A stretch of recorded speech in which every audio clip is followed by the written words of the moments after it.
Meditation and spiritual life, Swami Yatiswarananda. Fearlessness. Another sign of mental strength is fearlessness.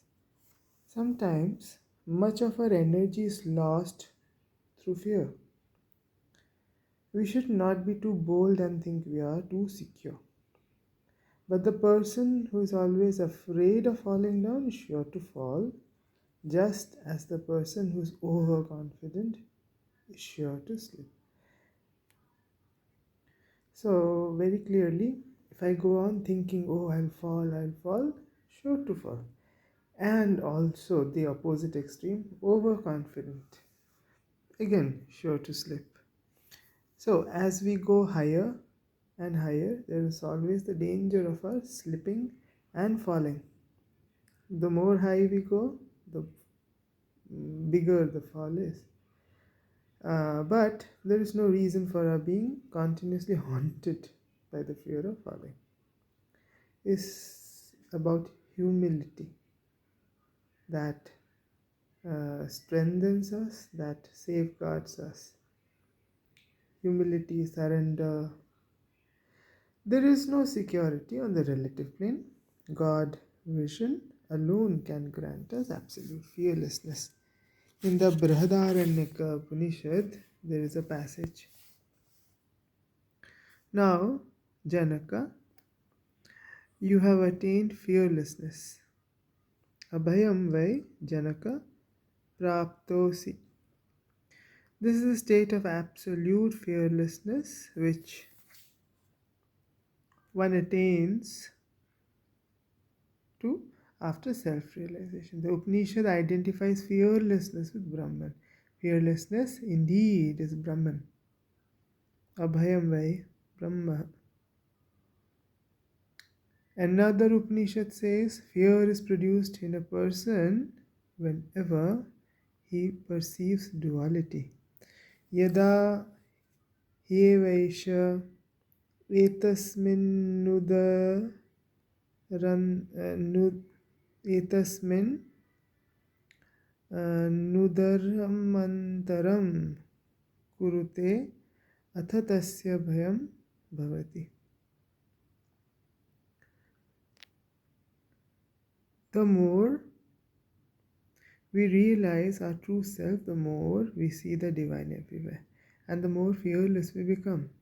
So fear comes whenever we see the duality. The more we realize our true self, which is one with everything, where everything is not there, it's only the one. Fearlessness is the end result.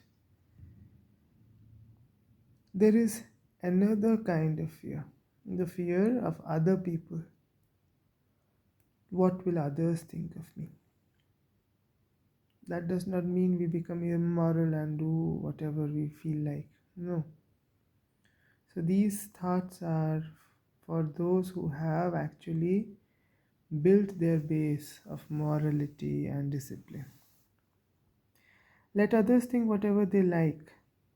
So this statement is applicable to those who are practicing the moral founding principles and practicing discipline, regulation in thought, word, deed, and their life is meant, dedicated for a higher purpose.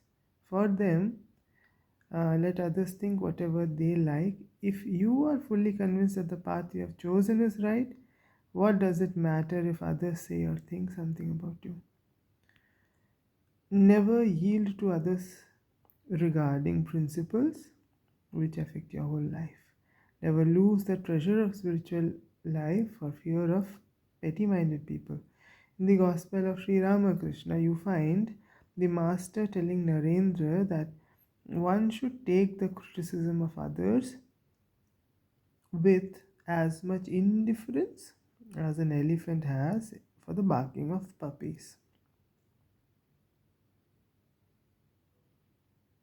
Further, the Master says that as long as the aspirant has shame, hatred, and fear, lajja, ghrina, bhai, he cannot make spiritual progress.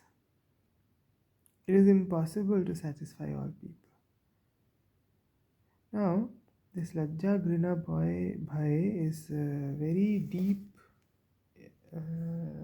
thought, because mm, suppose I want to do something very bad and my conscience is telling me, no, don't do, I have fear.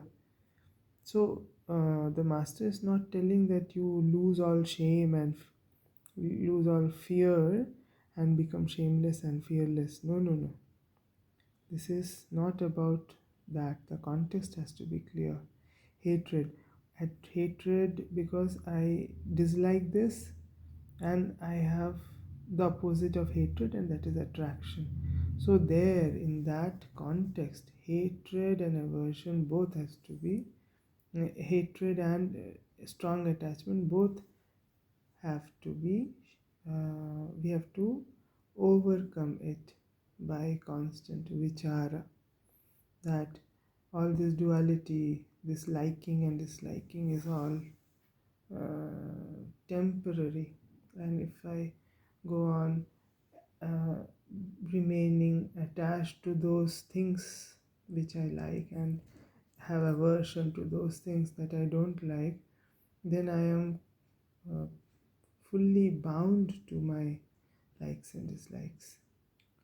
Then, similarly, the context of shame and fear has to be thought deeply. Fear. Fear of what? Fear arises when I constantly think I am this body and this mind. The fear of losing my body, or the mental peace and whatever, mental happiness, attachment. So, those fears, as long as I have that, um, I will be bound. Similarly, shame. If I have a strong body consciousness, then I won't be able to be as pure and innocent like a child. So, the context has to be understood. It is impossible to satisfy all people. If some disagree with us, many will agree with us anyway. We have to do what we think is right, considering all points.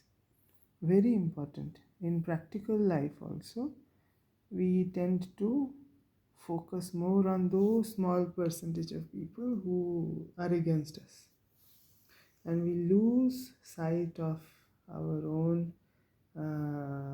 thoughts, goals,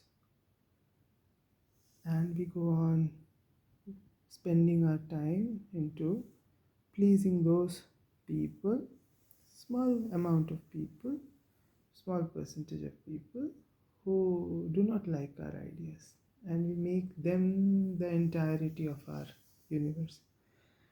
So, if some disagree with us, we must see that many also agree with us. We have to do what we think is right. Indecision is not a good place to stay. Then sometimes I go so far as to say that if a man tries to please everybody, there must be something wrong with him. If we try to reflect in us the glory of the divine, so all these points are for those spiritual aspirants who are actually practicing on a regular basis. What is this practice? Reflecting in us the glory of divine, analyzing and understanding that I am the divine itself. So if I'm meditating on that, on those lines, then we will find other people changing their attitude towards us automatically. If I'm doing such spiritual practices, the world around us changes automatically.